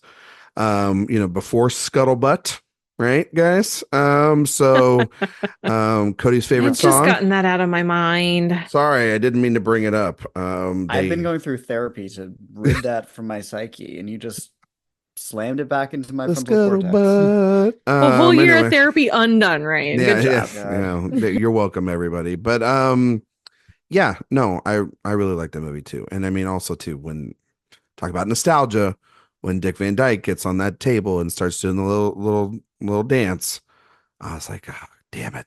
And not CGI. And not CGI. He literally did that. I was like, all right, okay. Um, this is good. I like it. You know what I mean? Like it got me because I'm like you, Karen. I watched that. I mean, probably like all of us, we all saw that musical, dozens of times when we were kids, and it meant so much. And so yeah, uh, love that pick. Cody, do you have another film? Thoughts on Mary So Poppins Returns? I did like Mary Poppins Returns. I haven't seen it since it was in theaters, but I remember it being a very enjoyable, nice follow-up to the original. And yeah, it's nice to see Rob Marshall decided to show up to work for the first time in, 16 years. So thank you. Welcome back, Rob Marshall. I liked We've Into talked the about Woods too. Oh, I did like no Into the Woods. I comment. forgot he did that one. I guess Um, On Time Boy. I did not yeah, like that one, yeah, but okay. that's okay. We've talked about almost all the ones that I have as really good examples. I It barely fits our rubric. Would we count Before Sunset and Ooh, therefore Before Midnight? it's at 9 years, right? I know. It like kind of is You just know a what? sequel, but also I it's commenting on the passage of I time kind of, and I kind of feel I like you know. I I think that that's allowed because I think that the passage of time is so specifically like important you're to it. saying, Yeah, Cody. Like that's actually the point. yeah. Right. It feels weird to call that movie a legacy sequel, the same thing that Jurassic World Fallen whatever is, but Right, but it's not So no, I like talk it about those wasn't movies in originally tandem. planned. Yeah, I talk To about me, those movies that's in tandem all the time, though, Cody. To be fair, mhm. but to me, when we talk about legacy sequels, I think that like a sequel that comes out really soon after generally is either planned before they even release the first one, or it's because the first one did so well. They're like, let's rush back in and do another one. There wasn't a plan to do a second before movie, but then they a few years later decided, yeah, actually we do want to catch up with these characters again. So I feel like that is the definition of a legacy sequel right and there, also, even Fair. though it's within Yeah. the 10 years. yes, and also too the idea of like, not to step on your toes here, Cody, but like also the idea of like injecting their personal lives into those stories is so important. But this is your pick. What do you love about the film so much? I've not seen this in quite a while, but I do think it takes what makes the original so exciting, where it takes place over this finite period of time, and shrinks it down even further to, if I remember correctly, it's almost in real time. And it's just this incredible conversation about kind of everything. I love the undefinable genre of movies that are about themes and humanity in such a wide-ranging way that they can kind of be called about everything. And I really classify this movie as one of those where it just explores so much of what it means to be a person in this world and connection and the value of fleeting connection versus lasting. And I just find it incredibly canny and self-aware in a way that is kind of miraculous. Like this level of self-analysis that it took to get to the point of making this movie. I mean, I was just joking about it, but it's like years of therapy could never in this 90-minute movie. It's just Richard Linklater's best. It's my favorite of that year. It's just a masterpiece. I love it. I think that trilogy is one of the great trilogies of all time. I remember seeing Midnight when it came out, and that movie. I mean, that movie just hits you differently when you're in a long-term relationship as well as when you're married and you've been with someone for such a long time. And yeah, you watch those movies and that's the beauty, I think, about Richard Linklater, is that same time period too. He has Boyhood come out, and that really is about like the adolescence and growing up and everything, and then trying to find yourself. And then that's this long 18-year journey through this couple's life. That's 20 years. And then by the end of it, what do you have left except a hope that things will turn out okay on that riverbank, while they're looking over the water at the end of Midnight. But yeah, I think there's something about Sunset too, though, that feels like it's also, again, perfect, 90 minutes long or 80 minutes long, honestly. And it just encapsulates everything that these characters, you feel that passage of time, you feel those 9 years of regret and not being able to see one another, or I should have gone back that year after, or everything. And then, yeah, by the end, when she's like, you're just going to miss that plane. And you're like, yeah, we all know he's missing that plane. Like like at the end of it, it's like, yeah, I wouldn't leave too. I get it, and He's not making that mistake he's again. not making it twice. No, it's a perfect film. It's a perfect movie. I love that movie so much. Karen, I know you really like it too, right? Oh yeah. Yeah. I love it. I go back and forth on which one I think is better, Sunrise or Sunset. I Oh, think, well, I mean, part of it is based on when I first saw them. yeah, that's Like true. I first saw Before Sunrise when I was in college, and that's kind of this like dream encounter, right? And so I just and I had such a crush on Ethan Hawke. It was just like at that time, it was just, yeah, that movie really hit me. And so I love it. And so when I revisit it now, it kind of transports me back to the time when I first saw it. So that's where it's like, oh, it's such a great movie. As an adult who's lived my life, I think that probably Before Sunset is better movie, a better story, but I don't know which one I actually prefer. And that's the thing, is like I don't have to choose. They're both. It's a great one to watch back to back. Yeah, for sure. It's a great afternoon if you just want to watch that trilogy. It's true. I'm gonna cheat. Karen's gonna get maybe mad at me, but we kind of talked about it. It's within that 2015 year. I'm not gonna talk about The Force Awakens or Mad Max Fury Road. I've talked about Mad Max Fury Road a ton on a bunch of episodes. Everybody knows how much I love that movie. If you guys want to mention that later, that's fine. Or The Force Awakens, you guys can go right on ahead. I wrote a Star Wars piece earlier this year. Don't need to talk about that movie. I want to talk about Creed, which I know technically, because between Rocky Balboa and Creed is 9 years. But if you really think of it, it's kind of actually more of a sequel to Rocky 4. I Where would say this, Rocky 2. you know what I mean? Or Rocky 2, or, Yeah, exactly. it's Creed really, 2 is Rocky 4 sequel. I get that it picks up Rocky's story, those years later from Rocky Balboa and where we kind of left off. But obviously this is picking up more from Adonis Creed, from his story, from Apollo's story, and where that sort of ends. So really actually kind of like Rocky 4 because of his passing and everything in that film. And what's left is this legacy, which is this child, which is Adonis, then played by Michael B. Jordan.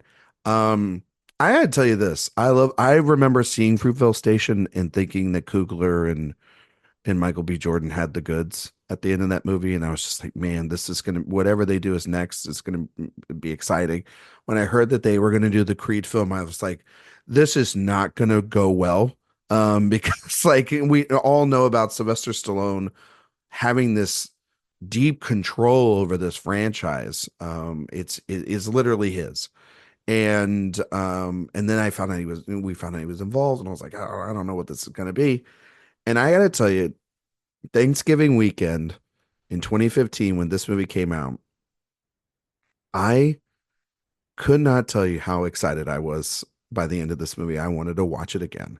I was like, wow, Haven't felt this rush from this franchise, this existing property in a while. My crowd was into it. It's one of the great theater going experiences I've ever had.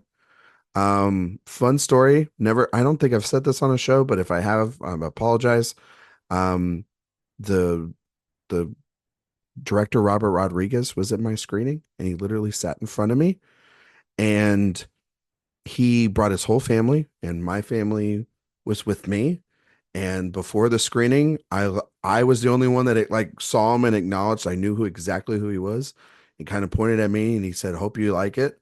And the moment when they're in the final fight and it's to the last round and the music cue, the dun dun dun dun dun dun dun dun dun, dun, dun hits. I saw two arms slowly raise up in front of me, and it was Robert Rodriguez, literally with his fists in the air going, "Yes, absolutely yes." Like it was the feeling in that whole theater in this draft house of like a rock concert. And he just nailed it. And Coogler builds on that nostalgia through these great written characters in Adonis Creed, but also the best written version of Rocky probably ever. And that's even including the original. It's so weirdly grounded and beautiful. Tessa Thompson's also incredible in the film too. Um, at some days, if you catch me, I'll say this is probably the best Rocky movie that's ever been made. And I am one of those people. I don't care if it's out of fashion, and I love Mark Rylance to death. I still don't understand how Sylvester Stallone didn't win the Oscar for this. I don't understand how Coogler and Michael B. Jordan didn't get nominated either. Why this wasn't in picture. This is a movie that should have been just as celebrated as the other legacy sequels from its year. I'm glad that Michael B. Jordan has kind of now taken the reins of the franchise and made it his own in Creed 3. Creed 2 was actually a pretty good movie too. But nothing hits the level of when I saw this movie, and I was just like, man, this movie absolutely rules. It's so much fun and just and shouldn't be as emotional as it is with these characters. And yet it is. And so I think it's a beautiful movie. And I can't wait to now see that now that Coogler's out of the MCU and he's making this vampire movie with Michael B. Jordan. I can't wait to see what they do next. Building off of Creed and the Black Panther movies and having that success to maybe go back and create something original. Like that should be also the goal.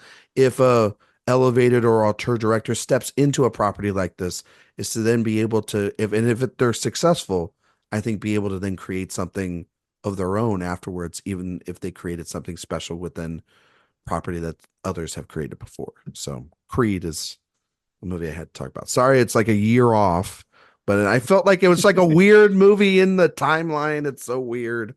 But I love this movie. I don't know what you guys think about it. Karen, you're muted. I said I feel like it counts. Okay. I think you're okay. Good. Yeah. Woo. Because it doesn't feel like a sequel to Rocky. Was it Rocky Balboa? Doesn't feel like a sequel to that one. It feels like it's it's a sequel to the older films, and like we were saying, but yeah, I mean, I have slightly different feelings, I think, on Creed 2 and 3 than you do, but I think this one, it really was special. And one of the things that we see with a lot of these legacy sequels now is sort of what you were referencing with what The Color of Money was doing. Others are trying to do that, of kind of handing it off to a new generation. Sometimes that happens very successfully and sometimes not so much. And I think this and The Force Awakens are two examples where it's done well and it's done right. And I think telling this story through someone who is in a position where he has to kind of learn about himself and his family legacy, I guess, from other people and not from his own father directly. Like it adds this emotional weight to it, that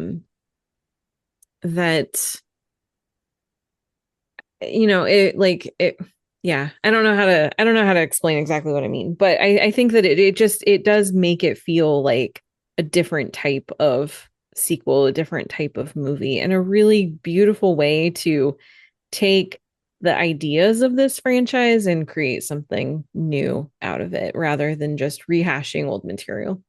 Yeah. Cody, Creed. It's so good. My Yeah. most dad quality is that I love the Rocky franchise, every single one. Even the ones that are not good, I have such Rocky affection Five. for. Yeah. I don't hate it. Yeah. I don't hate it. And Creed just completely does what this micro genre of legacy sequel should do, which is it kind of revisits beats from the original. It's Mhm. very similar in terms of plot, uh, like function, in a similar way that Force Awakens is to the original Star Wars. Yeah. But it updates it and it freshens it and it shows that, there are these types of stories, archetypal stories that can be told over and over again with different details and resonate in different generations, different eras of filmmaking styles. And yeah, it's so good. Yeah. I have a similar reaction to Robert Rodriguez, apparently. Because I I was also, I oh mean man, that final fight.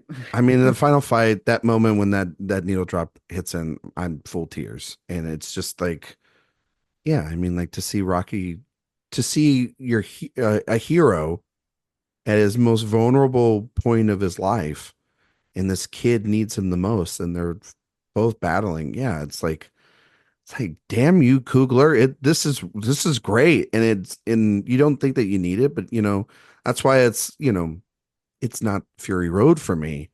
But I think the comparison is better to something like The Force Awakens, and I think that it just gets that bump over something like The Force Awakens that year because of what you guys are saying, which is that just that emotionality and that and it's so earned by Coogler by the end of that film. And I think Michael B. Jordan can't state this enough how wonderful he is in the film too, opposite Sylvester Stallone in that movie. Um, let's just throw out a couple other ones, or maybe there's one that doesn't work for you guys that you want to mention. Actually, Karen? yeah, Okay. I actually have two that I want to talk about together because they go together. One that I really liked and one that I'm more mixed on and I don't Okay. think is as good as a lot of other people do. That is Scream 4 and Scream 5. Okay. I love the original Scream trilogy, all three of them. I really liked Scream 4, which comes out like, I don't know, 11 years later after Scream 3, something like that. And I think that what I like about Scream 4 is that it kind of does this, it has a lot of ties. The main villain in that one is a relative of the main final girl. But it also ties into, just like the original Scream did, it really kind of ties into where the kids are at this time, and it's all about getting attention on the internet and doing things that, like, there's a line that Emma Roberts says, I don't need friends, I need fans. And so just that idea of what is really of value to someone like her. And I think it's also just a fun, scary movie. It brings back the legacy characters in a really good way where they are meaningful to the story, but they're also not the only part of the story because you also have these new characters that get introduced that are important. Of course, two of them are the villains, but I also just think that movie is a lot of fun. And then you go forward another 11 or 12 years and you have Scream, which is Scream 5. And this is the first one that's done without Wes Craven. And so there was a lot of how's this going to go? It's done by the guys who did Ready or Not, which I really liked Ready or Not a lot. I think it's very fun.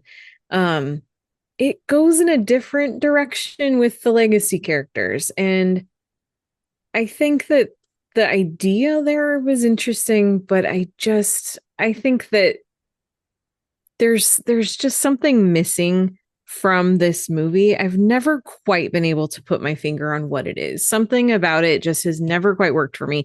I think part of that is this attempt to make this, oh, it's Billy Loomis's secret child that nobody knew about, which is just such a dumb plot line. I'm so sorry, Melissa Barrera. But I hated that so much. And of course they continue that in the next movie. But there's just other things that are missing. But I really like the cast. The characters are great. I really enjoy them. So it's not a disaster of a movie. It's just it feels like it's trying to recreate the magic that Wes Craven gave us, but it doesn't quite get there. Yeah. I like Scream 4. I thought it was okay. I think these new films have been their own thing, for better and for worse. I didn't see the new one. What was it? Scream 6? Yeah, I think they're trying to be their own thing, but they're not getting there. No, I don't know. Like it felt like also too, there was something about like you're mentioning there, Karen, with the original 4, I think, Scream films, where like they have their self-awareness and it's played for comedy, it's insightful, it's fun, it's interesting. When these other movies, these new Lego sequels are like trying to explain exactly what the premise of like this episode is all about, like it's a legacy sequel, da, da, da, da, it just feels like fans trying to create a movie at times too, and trying to like make like, well, and obviously it is, but I don't know, there's just something, that's the actual plot. yeah, it's like it's just something organic. It doesn't feel organic at all, and I don't know. I'm not. I hadn't seen the new one because I'm not like, I didn't really care for 5 as well either. I don't, Cody, I don't know. Pretty good. What? I don't love Scream 5. It's my least favorite of the entire franchise. I quite liked Scream 6. I think it's trying to do its own thing enough that it like is separating itself from the legacy, even if some of the characters are still there, obviously. But I'm not going to spoil, but some of the things they do with the legacy elements in that movie makes it seem like it's really trying to move in its own direction. Whether it's successful or not, I can't say. I hear what you're saying. I feel like it tried to rely too heavily on one of the previous films, and I won't say which one if anybody hasn't seen it yet, but I think it tries to take too much from another of the Scream films very directly and try to up the ante a little bit, and it felt silly to me. Yeah. But it does have some of the best scare sequences, I will say. Yes. That ladder between the buildings. Oof. Oh. Oh my gosh. Phenomenal. Cody, do you have any other ones maybe that you love, or maybe there's one like Karen did here where it was massively disappointing for you? Oh, disappointing. You want to talk disappointing? I mean, disappointing. I mean, like disappointing, bad, however you want to do it too. Like, I mean, speaking of horror legacy sequels that don't work, I really did not like the David Gordon Green Halloween. I thought it was just. What are you talking about? Those are like the greatest movies ever. What are you talking about? Barf. It's just like not. They're bad. Good. No. It's not fun or scary or clever. I think I knew I picked the right week to be here. The progression of the Laurie character into this kind of like prepper gun hoarding thing was such a betrayal. And I'm not somebody who doesn't think people can't change across 40 years, obviously, but I just don't see it. It just kind of felt like first thought, best thought. I think the way it's handled in H2O, where she is in hiding and she's a professor, but she has addiction issues to deal with her trauma, that makes more sense. I don't see the connective tissue between 1978 and 2018 at all. It doesn't make any logical sense. That series, I kind of weirdly like Kills because it really sidelines Laurie in a way that I'm kind of like, thank you. Just I don't want to deal with this characterization, and it's gnarly, you know, if you're into that kind of thing in your horror movies. But the first one and ends are just really they're very self-aware of their own place in cinema at the time, and yet don't do anything with that. If that makes sense. It's hard to explain, but I think they're really just wasted opportunities. Yeah. I have to talk about one Karen got to do a double where there was one that she doesn't have a problem with, and one legacy sequel that Oh, it's she, not just I don't have a problem. I actually really love Scream 4. yeah. Oh, okay. No, no, no, Yeah, no. But you don't like Scream 5.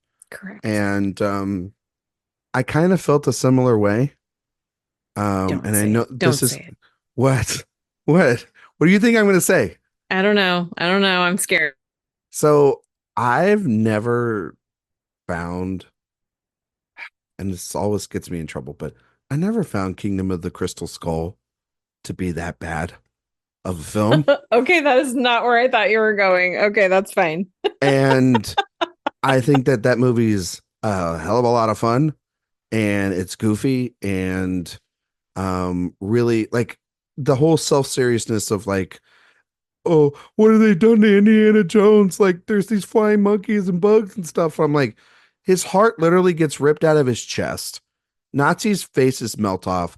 Calm down, basement dwellers. It's okay. That being said, what Mangold did last year has really not settled with me really well at all. I didn't like that movie a lot.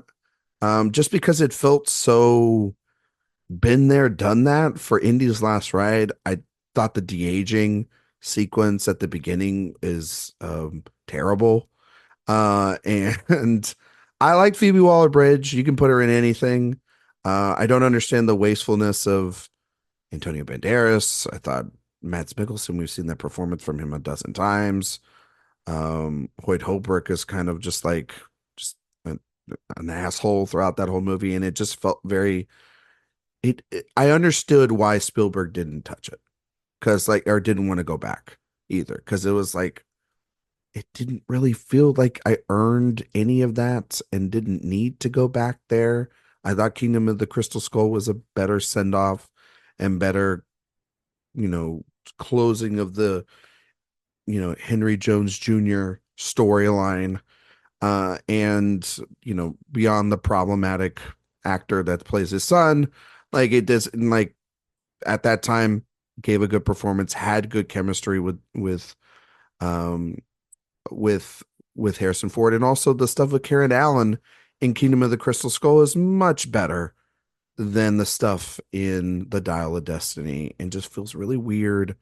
I don't know what that movie was trying to do, and it just like I'm just gonna never ever acknowledge that that movie exists. Uh, because I think the thing it goes back to what we talked about with Beetlejuice, like the thing about Indiana Jones that works is that it's that Spielberg, Lucas, weird magic with Ford's performance and John Williams. Like, I don't, no offense to James Mangold. He's made some good movies. I don't know if I'm really looking forward to his new one coming out this year, but that's another topic for another day. It just felt like a really weird movie. And it's the more recent example of like a cash grab rather than actually wanting to propel the story forward. And I know people were pissed off about Kingdom of the Crystal Skull. They're wrong. But this is what they wanted instead is not much of a better answer for it, to be fair. I think the key to discussing the Indiana Jones series is reckoning with the fact that Crystal Skull is being reevaluated as a fun, good time, which I would say it is. I still don't think it's a great film or anywhere near the heights of No, Raiders or no, no, no, no. Crusade.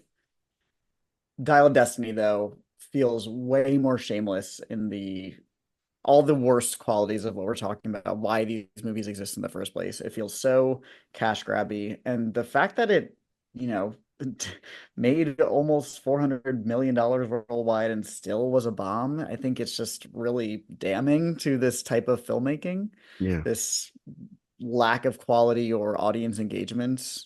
I think the proof is in the receipts. yeah. So, I don't know. I thought they were both fun and better than a lot of people said. oh, okay. My problem with Kingdom of the Crystal Skull was I was really along for a lot of it, but then the end was so stupid that I was just like, Hell yeah. All those endings are stupid. Like, I don't have a problem with, Aliens. They went up into the sky. George has been wanting to do it for years, Karen. I know, but how do you then? Okay, maybe this isn't, but like then they're in their wedding and nobody's talking about the fact that there's aliens. Hell yeah. Come on. Let's do it. Come on. Indiana Jones not, once it started getting into like the Temple of Doom stuff, you really could just go anywhere with this thing. And actually, I don't have a problem with them going into the past and doing all the weird stuff that they do in Dial of Destiny. I actually wish it was weirder, and it just felt like a guy. I had a problem with the ending of that too. The whole going back to the past. It didn't make any sense. Like, yeah. Gosh, and it's also like doing? It had that streaming sort of sheen to it as well too, like that it was made for Disney Plus and not for a big screen. Like, I don't know, there's just something about the CGI in that movie. What I will also say, though, to your point about Crystal Skull, is it has just, I love when Cate Blanchett is just like having so much fun, and she's having a ball. Is having so much fun with this character. Mads Mikkelsen, not so much in that movie. So, anything else, you guys? Anything we're good? Not really. Yeah, I think we're good. Okay. Also, actually, I will say really quickly, this is not a movie, but I enjoy some of the legacy things that they're doing with TV. Like Cobra Kai is so much fun as a sequel series to Karate Kid. Yeah. Stuff like that I think is great. More of that. Yeah. Didn't mention Blade Runner 2049. I sure didn't, and I never will. Oh, I like that one. I like that movie. I love Karen. I just don't want to talk about it. That's why I don't mention it. That's fair. Obviously, it's not a movie, but Twin Peaks: The Return is kind of doing the thing we're talking about, where it, like, almost like Matrix Resurrections, is purposely withholding what you want it to be in a way that I find very effective. No, the movie. Well, I mean, some people do consider it a movie. To be fair, well, it's not. Yeah, it's not an 18-hour movie. Yeah, exactly. You spend a whole day in a movie theater. That's where you'll need intermission. I mean, I would do that. Would you do that?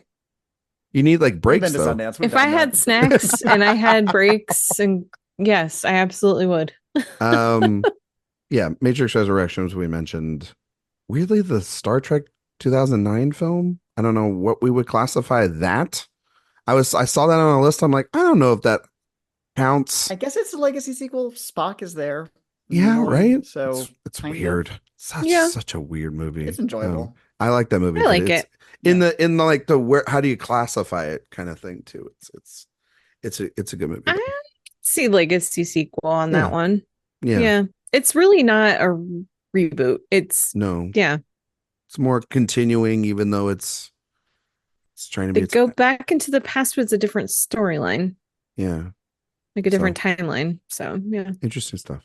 Okay, Cody Dericks, where can we find you and all your work on the internet? I'm all over the internet at CodyMonster91, and if you want to hear my horror movie podcast, it's called Halloweeners. You can find it wherever you get your podcasts. It's that time of the year. You got to listen to Cody's podcast. It's getting I'm wearing to long spooky pants, season. and I could not be more happy. Well, I was just saying it's spooky season, like right around the corner too. Mm-hmm. We're about to get to October, so listen to Cody's podcast, please. Karen, thank you. Where can we find you and all your work on the internet? Well, some of my work is on AwardsWatch. Actually, I have this isn't really a legacy sequel, but a legacy prequel, I guess. I have a review for Transformers 1 coming, so that's fun. So you can find me there. You can find me at my other podcasts. I have Citizen Dame and The Watch and Talk. Those are both really fun. And then you can find me on the internet, most of the social media places at Karen M. Peterson.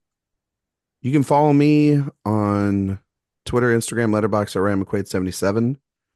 If you like podcasts, we do one that releases every Thursday. It's called Director Watch. This week, during the Terrence Malick movie series, it's a big one. We're talking The Tree of Life this week. Go back to last week's episode and listen to Karen on the New World episode. That was a wonderful episode, Karen. And but Tree of Life, big episode. Does Jay cry you'll have to listen to figure that out.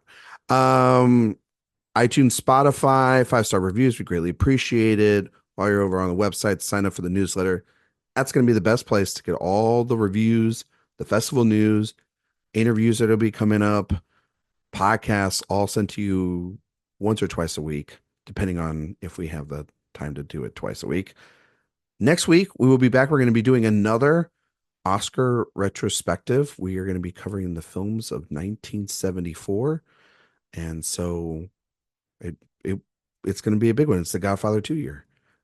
So I can't wait to do that with you all next week. Thank you all so much for listening, and we'll see you all next time.